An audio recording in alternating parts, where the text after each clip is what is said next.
दुनिया के 5 ऐसे लैंडलॉर्ड जो अपनी गवर्नमेंट के सामने नहीं झुके और किसी भी कीमत पर अपना घर बेचने पर रजामंद नहीं हुए।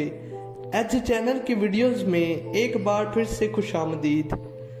अपनी सारी जिंदगी की कमाई से बनाया हुआ घर एक ही झटके में कोई कैसे बेच सकता है, और वो भी तब जब गवर्नमेंट या कोई बिल्डर आपसे ज़बरदस्ती खरीदना चाहता हो।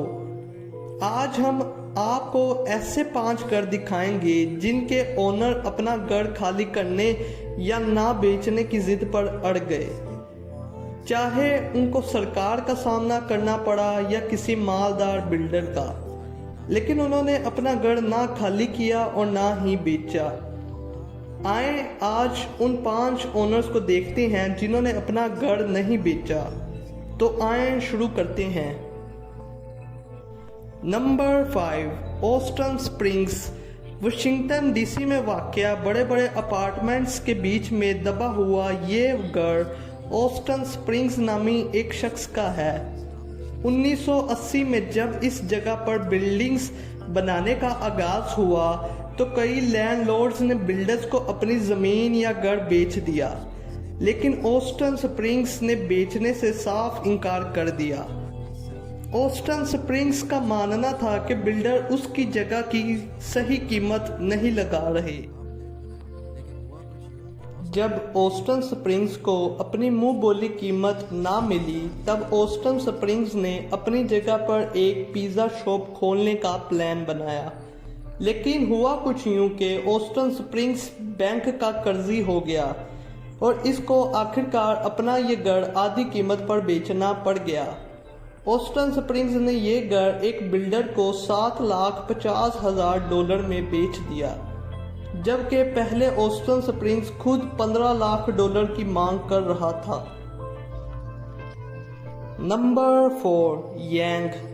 पहली बार देखने से ऐसा लगता है कि यहाँ ज़ल्ज़ला आया है, लेकिन इस 3 मंजिला इमारत के मालिक यांग ने इसको बेचने से साफ इनकार कर दिया था।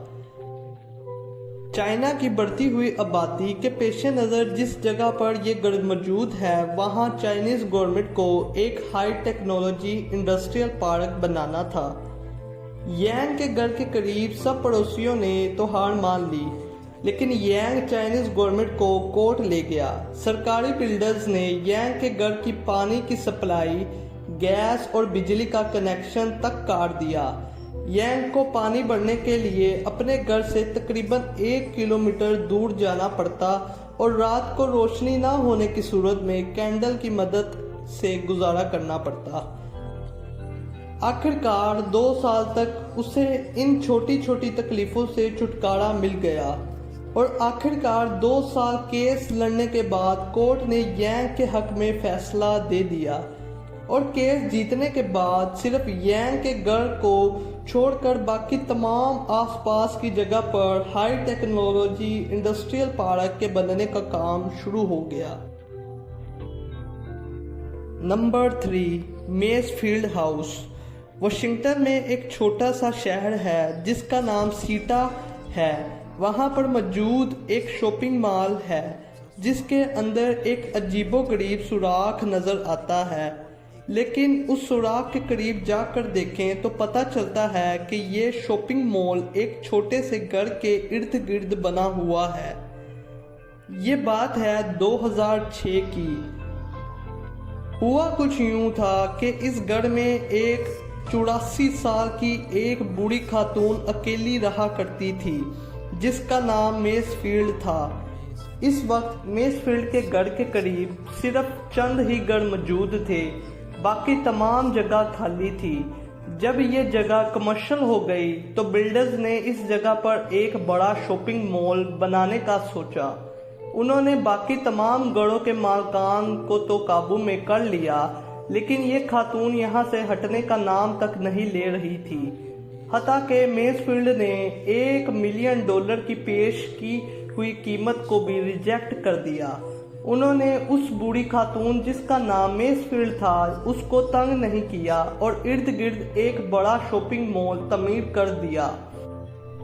लेकिन शॉपिंग मॉल बनने के ठीक 2 ही साल बाद वो 84 साल की बूढ़ी खातून गुजर गई। इस बूढ़ी खातून की वसीयत खोली गई तो उसमें लिखा हुआ था कि मेरा ये घर बिल्डर को गिफ्ट कर दिया जाए। बिल्डर ने मेसफील्ड के घर पर कब्जा नहीं किया और ना ही उस पर कोई शॉपिंग मॉल खड़ा किया, और आज भी ये घर उस शॉपिंग मॉल में मौजूद है जिसे आज तक बिल्डर मेंटेन कर रहा है। लेकिन इस शॉपिंग मॉल में मेसफील्ड हाउस इतना फेमस हो चुका है कि लोग उस शॉपिंग मॉल में सिर्फ मेसफील्ड हाउस के साथ सेल्फीज लेने आते हैं। Number 2, Luo Baojin. एक बिल्डिंग का टूटा हुआ हिस्सा एक नए रोड के बीच में गाड़ियों का रास्ता रोक रहा है। इस बिल्डिंग के अंदर एक ज़माने में कई फ्लैट्स और अपार्टमेंट्स मौजूद थे, जिसमें से किसी एक में एक बूढ़े मियाँ बीवी रहा करते थे। जब गवर्नमेंट को इस जगह पर एक रोड तमीर करना था तो बाकी सब लोग पैसे या मुतबादल जगह लेकर वो बिल्डिंग को छोड़ गए। लेकिन मिस्टर और मिसेस बाओजन सरकार की तरफ से दिए जाने वाले फ्लैट्स पर मुतमिन ना हुए और उन्होंने अपना फ्लैट छोड़ने से इनकार कर दिया और टूटे हुए फ्लैट या अपार्टमेंट में ही रहने का फैसला किया। मजबूरन सरकार को वो फ्लैट और उसके आसपास के कमरे और जगह को वैसे ही छोड़ना पड़ा और उसके इर्द गिर्द रोड बना दिया गया। और अब बारी है नंबर 1 की। जापान में नरिडा एयरपोर्ट के बीच में ही एक फार्म हाउस बना हुआ है। जब चाइनीज गवर्नमेंट को इस जगह पर एक एयरपोर्ट तमीर करना था तो वहां पर मौजूद फार्मर्स ने अपनी ज़मीन गवर्नमेंट को देने से बिल्कुल इनकार कर दिया। कई फार्मर्स आपस में मिल गए और काफ़ी एहतजाज भी हुआ और कोर्ट में लंबे लंबे केसेस भी चले। आखिरकार फैसला फार्मर्स के हक में आ गया और मजबूरन गवर्नमेंट को एयरपोर्ट का सिर्फ एक ही रन में बनाने की इजाज़त मिल सकी। फार्मर्स आज भी वहाँ ठीक एयरपोर्ट के बीच में अपने घरों में रहते हैं। उनकी घर की खिड़की या उनके फार्म पर खड़े होकर ऐसा लगता है कि हम रनवे पर खड़े हैं।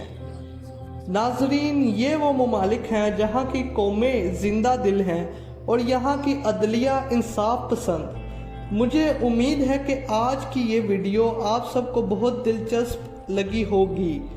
वीडियो को ज़रूर लाइक करें और चैनल को ज़रूर सब्सक्राइब करें। अब अगली वीडियो में दोबारा मिलेंगे।